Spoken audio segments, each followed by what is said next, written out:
ஜவஹர்லால். மாண்புமிகு பேரவைத் தலைவர் அவர்களே, மகாத்மா காந்தி தேசிய ஊரக வேலைவாய்ப்பு உத்தரவாத திட்டத்தை ரத்து செய்த ஒன்றிய அரசு மீண்டும் அதே திட்டத்தை அப்படியே கொண்டு வர வேண்டும் என்று அதற்கான சிறப்பான காரண காரியங்களோடு விளக்கம் அளித்து தீர்மானத்தை நம்முடைய முதலமைச்சர் அவர்கள் முன்மொழிந்திருக்கிறார்கள். அந்த தீர்மானத்தை மனிதநேய மக்கள் கட்சியின் சார்பாக நான் வழிமொழிகின்றேன். மாண்புமிகு பேரவைத் தலைவர் அவர்களே, நான் ஜனவரி மாதம் 23ஆம் தேதி இந்த தீர்மானத்தை இந்த மாபெரும் அவையிலே நிறைவேற்றியிருக்கின்றோம். இன்னும் 7 நாட்களில் ஜனவரி 30 வருகிறது.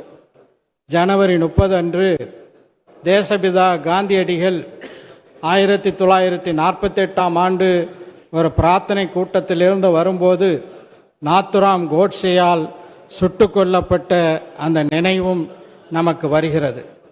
கோட்சேயை போற்றுகிறவர்கள், அதே போல கோட்சேயினுடைய அந்த சதி திட்டத்தில் பங்கேற்ற சவாக்கருடைய படத்தை நாடாளுமன்றத்தில் வைத்தவர்களுக்கு விடுதலை பெற்ற காலத்திலிருந்தே காந்தியடிகள் மீது மிகுந்த ஒரு வெறுப்புணர்வு இருந்தது.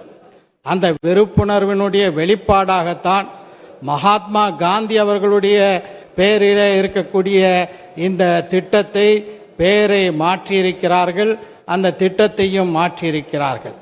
மாண்புமிகு பேரவைத் தலைவர் அவர்களே, ஐக்கிய முற்போக்கு கூட்டணி ஆட்சியில் இருந்தபோது அதிலே திராவிட முன்னேற்ற கழகமும் பங்கு வகித்த காலகட்டத்திலே தான் இந்த மகாத்மா காந்தி தேசிய ஊரக வேலைவாய்ப்பு உறுதி திட்டம் கொண்டு வரப்பட்டது என்பது நாம் அனைவருக்கும் தெரியும். கிராமப்புறத்திலே இருக்கக்கூடிய மக்களுக்கு ஒரு வாழ்வாதாரத்தை அரசு கொடுக்க வேண்டும், அந்த அவர்களுடைய வாழ்வாதாரம் மேம்பட வேண்டும் என்ற ஒற்றை நோக்கத்தில் இந்த திட்டம் கொண்டு வரப்பட்டது.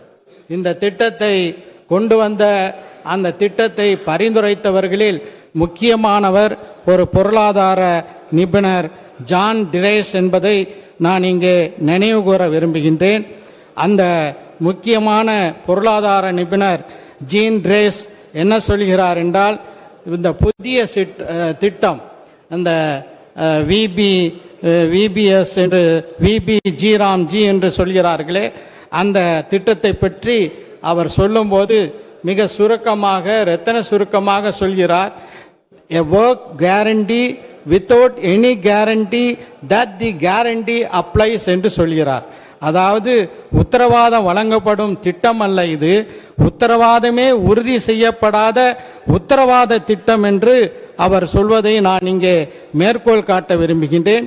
அது மட்டுமல்லாமல் அரசமைப்பு சட்டத்தினுடைய 41வது பிரிவு தரக்கூடிய வேலை பெறும் உரிமையை, பொது உதவியை, வாழ்வாதார பாதுகாப்பை இந்த திட்டம் ஒன்றிய அரசு நிறைவேற்றியிருக்கின்ற அந்த புதிய திட்டம் பறிக்கின்றது என்று மிக தெளிவாகவே குறிப்பிடுகிறார். இந்த மகாத்மா காந்தி தேசிய ஊரக உறுதி திட்டத்தில் ஊரக பகுதியில் இருக்கக்கூடிய ஒவ்வொரு குடும்பமும் வேலை கோர உரிமை பெற்றிருந்தது. 15 நாட்களுக்கு வேலை வழங்கப்படாவிட்டால் வேலையில்லா கால உதவித்தொகை பெறும் வழிமுறை இருந்தது.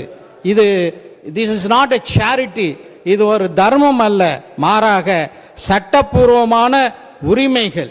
அதே போல அவர்கள் புகார் அளிப்பதற்கும் நீதிமன்ற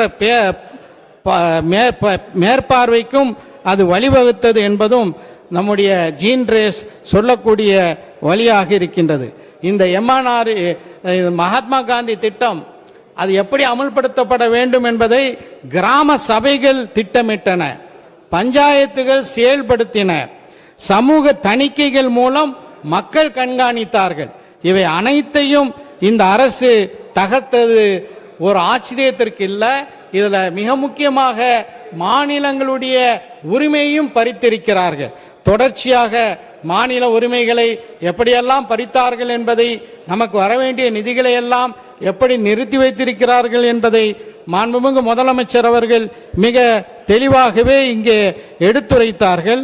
அதே போன்று இந்த புதிய சட்டத்தினுடைய 22வது பிரிவின் பால் நான் இந்த சபையினுடைய கவனத்தை ஈர்க்க விரும்புகின்றேன். அந்த புதிய சட்டத்தினுடைய 22வது பிரிவு அரசமைப்பு சட்டத்தினுடைய 258வது விதிமுறைக்கு நேர் எதிராக இருக்கின்றது. என்ன காரணம் என்றால், இந்த அரசமைப்பு சட்டத்தினுடைய 258வது பிரிவினுடைய உட்பிரிவு 3 மிக தெளிவாக ஒன்றிய அரசுக்கும் மாநில அரசுக்கும் இடையிலான நிதி பகிர்வை பற்றி சொல்கிறது.